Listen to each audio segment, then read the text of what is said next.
welcome to SVG-TV's news for Wednesday, November 11, 2015. I am Rochelle Batiste with the details. The opposition New Democratic Party, NDP, is once again highlighting the importance for a modernized health facility in St. Vincent and the Grenadines. Speaking at a media conference at the party's headquarters earlier today, the NDP spokesman on health and its candidate for West Kingstown, Daniel Cummins, illustrated the point that a report by the World Bank pointed out the need for a replacement for the Milton Cater Memorial Hospital and indicated a possible location, a location which he says is similar to what his party is proposing with a state-of-the-art health facility in the East St. George constituency. The government was presented with a report and recommendation on that very subject more than a year and a quarter ago. The consultants examined 6 sites in this country for the possible location of a hospital. After they did all the detailed work, they eliminated the first 3 and did a close examination on Harness Vale, Diamond at the Industrial Estate, and Peruvian Vale. They determined that they have to rule out Peruvian Vale, and they selected the site at Harness Vale and the site at Diamond as the most suitable. Yet a ULP government rubbishing our presentation about where we put in the hospital. Cummins also indicated the importance of planning and execution of the project, noting that the first step his party will make is the introduction of a proper management system. The first order of business is to institute a management system in the delivery of healthcare in St. Vincent and the Grenadines. That's the first order of business. And then simultaneously, we will be proceeding with the construction of a proper facility so that by the time the facility is ready, you're putting a system in it that will deliver care. This is how you plan and execute projects. You don't go and start to build a road from 2 ends and don't know where it's going. You plan and then you execute. Also speaking at the media conference today was civil engineer Glenford Stewart, who said that the proposed hospital will facilitate for the transportation and care of all Vincentians, even those in the Grenadines. The design of this hospital, we took into consideration how we can get people quickly from the Grenadines, as well as from the greater distances north of St. Vincent, Chateau-Belair, Richmond, Fitzhugh, Barley, Fancy, Ovia. How are we going to get our people to the health service to get care rapidly? And hence the design incorporated a helicopter pad on the roof. And the NDP is also aiming to tackle the issue of non-communicable diseases in St. Vincent and the Grenadines if elected into office. Cummins says educating Vincentians is an important part in the fight against non-communicable diseases and that the current measures are inadequate to perform this function.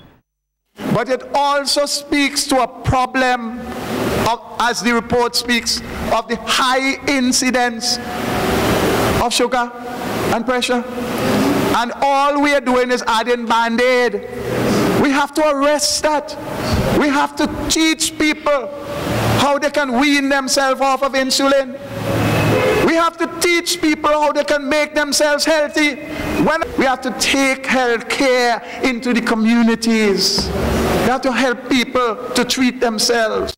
He also calls for the reintroduction of community nursing as part of educating persons on health-related issues. We have to get the nurses, you know, you used to have in the community long ago. I remember the health nurses used to be working with families at site. Don't wait till they come to Kingston. It is cheaper to spend a few $1 million and put in each community the facilities for people to check their own sugar and pressure. Spend some money going in there and teaching them what foods are best to eat and what not to eat and how much and so on. Bring it to them directly. Not just going on TV and talking. Bring the health care where it matters. Leader of the Democratic Republic Party, the DRP, Anissa Batiste, says regardless of the fact that SVG has been a traditionally two-party state, the Constitution says that Vincentians have freedom of association and assembly, which automatically means anybody is free to start a new political party. However, Batiste says that the rule that only political parties represented in Parliament can apply for duty-free concessions is a hindrance that must be corrected because this creates an uneven competition. And everybody has to start from somewhere. You don't get into Parliament unless you start outside and work your way in. So when you make a rule that says those outside of Parliament can't access duty-free concessions to bring in things, to be a part of the competition, it is an indirect assault against those and their freedoms who want to support that new party. You understand me? So in true respect for the freedom of association and assembly, which is guaranteed under our Constitution, that rule by Cabinet, which I understand has been like that for some while now, that rule is not right and it's not in the interest of free and fair elections. So already for me, that is a hindrance. Though the DRP is looking to contest the December 9th general elections, the party is yet to announce its slate of candidates. The 11th of November is celebrated as Remembrance Day by all Commonwealth member states. Locally, the day was observed last Sunday and was used to pay respect to Vincentian men and women who fought in World War I. Members of government, police and military forces, religious leaders, other voluntary organizations and members of the general public gathered at the Cenotaph in Kingstown to pay their respects to the fallen soldiers at the Remembrance Parade. Prayers were offered for the soldiers, their families and the country by various pastors, and wreaths were laid around the memorial by Prime Minister, opposition leaders, state officials and other dignitaries. Here are some highlights at the event. And bring us all with them to your eternal joy. This cenotaph this morning, we look at the names of some of those who have sacrificed their lives for us.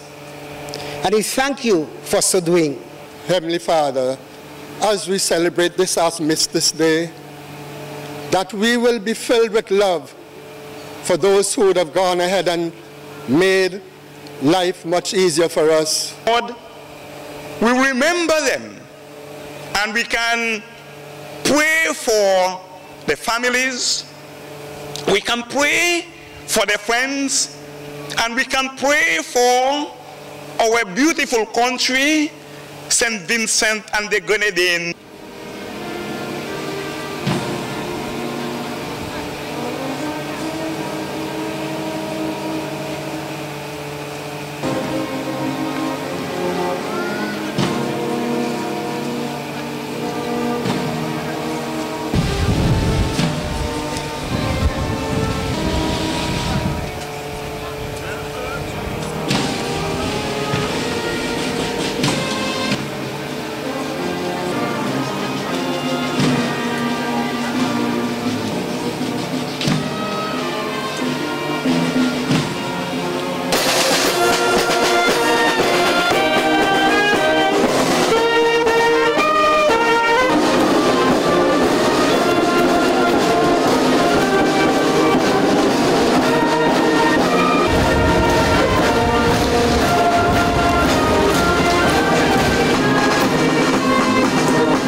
They shall grow not old, as we that are left grow old.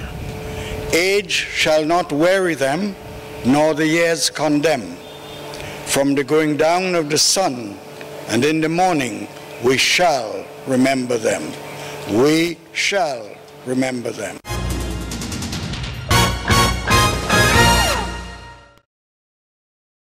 Police at the Traffic Department have officially charged 3 persons in relation to the rock gutter accident on January 12th this year, which resulted in the death of 7 persons.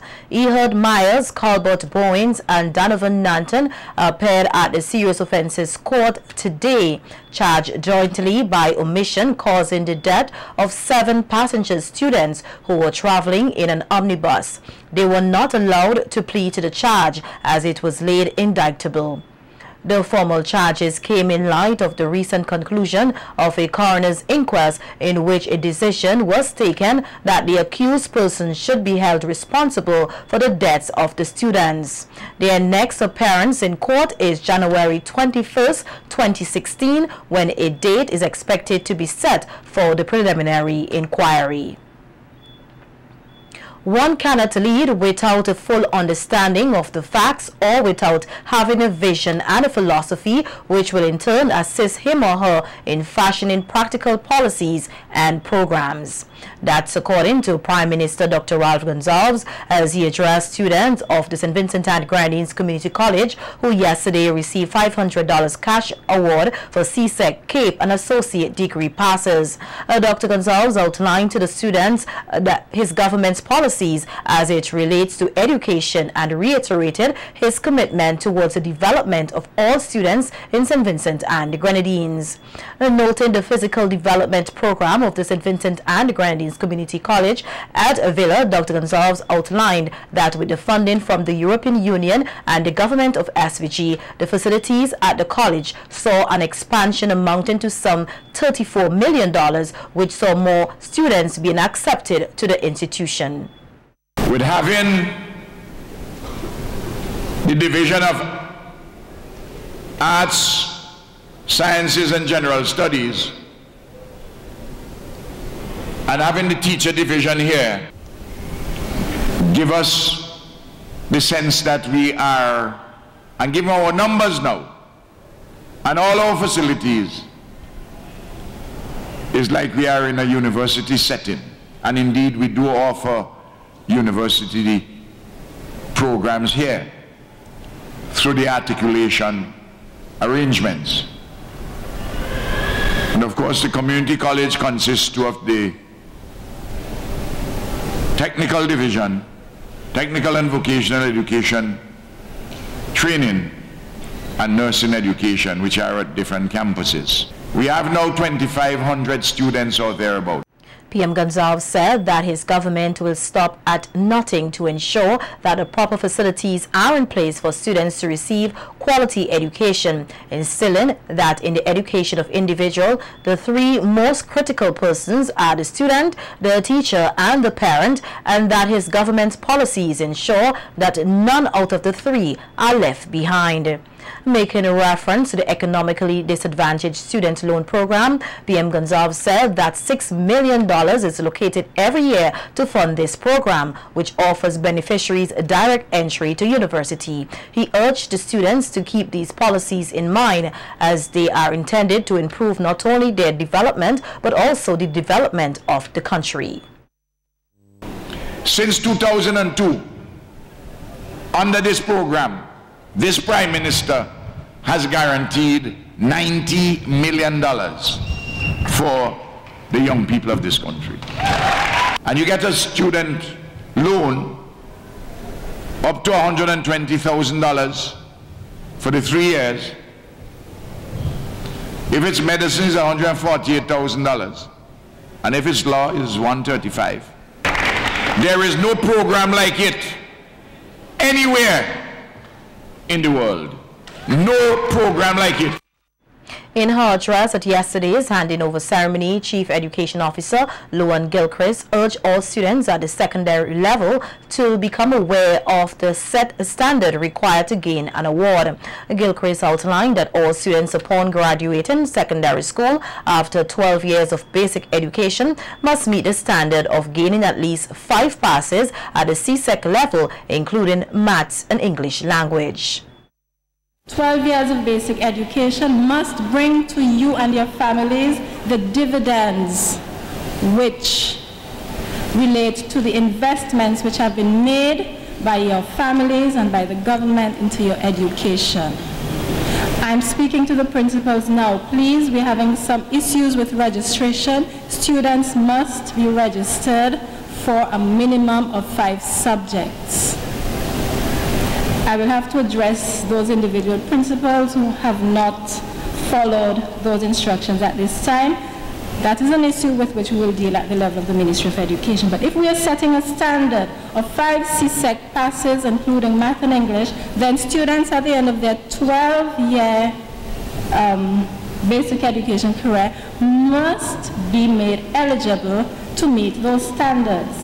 The Chief Education Officer called on all students to be more proactive in attaining a proper education and advised that the only way to do so is by studying. She said that in order to meet a set standard, students must prepare to push towards their goal. Gilchrist noted that even though there is a minimal standard, all students must not minimize their ability, as there is greatness inside each one of them. You have to study, you have to pick up your book. Please, I'm saying it simply because I want everybody to understand. Organize yourselves, organize your time. At the level of Form 5, you must spend at least another hour at home learning your work. Do your homework and then learn your work. You learn by doing.